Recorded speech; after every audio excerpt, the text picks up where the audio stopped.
Hey folks, and welcome. Today I want to talk to you about the exposure triangle. I'm going to break it down and hopefully give you a better understanding and knowledge of what's involved in the whole process. So your exposure triangle is made up of your ISO, your shutter speed and your aperture. But straight off the bat, I'm going to try and make this easier for you, and I'm going to take ISO out of the equation, so to speak. And what I mean by that is put your ISO on auto and leave it to one side. Now you may have heard that high ISO numbers cause what's called noise, and this is true. Every camera is different. Some cameras handle it better than others, and the easiest way for you guys to figure out what your camera can handle is basically get out there and just take various amount of shots at different ISO numbers and have a look to see when your noise starts becoming too much. As you can see here, I have two images, one at ISO 12,800 on the left and one at 4,500 on the right. And the one on the left has visibly more noise than the right. The noise obviously is all this speckled pixeling, however you want to describe it, whereas the one on the right here, the sky, is much smoother. And if we zoom out, we can still see it, but we can see that the one on the right is at a much more acceptable level.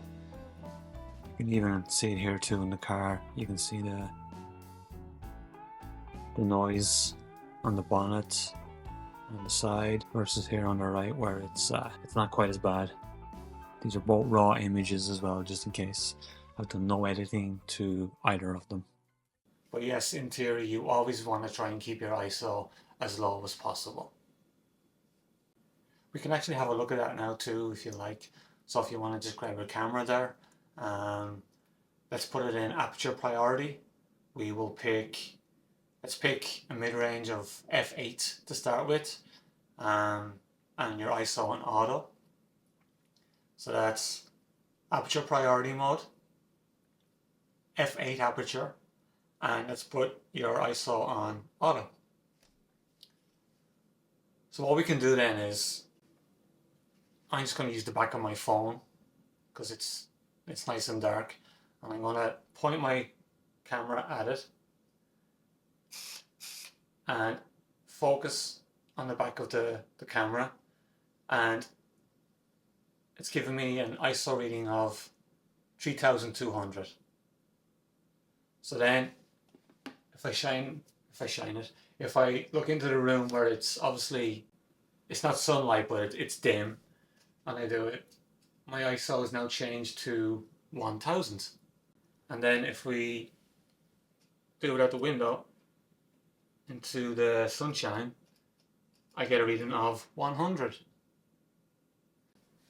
So by that little simulation / experiment, you can see that when we have enough external light on auto ISO, we're not going to have to worry about ISO levels going too high. It's going to keep it nice and low for you.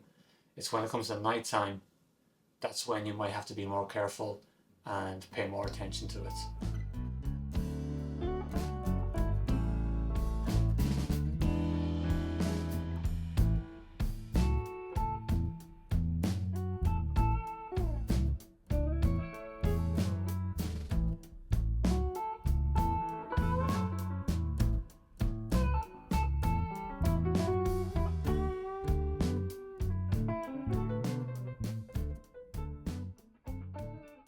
Just by putting your ISO into automatic mode, it just gives you the ability to focus more on your aperture and shutter speed to get the exposure and the shot that you actually need and want.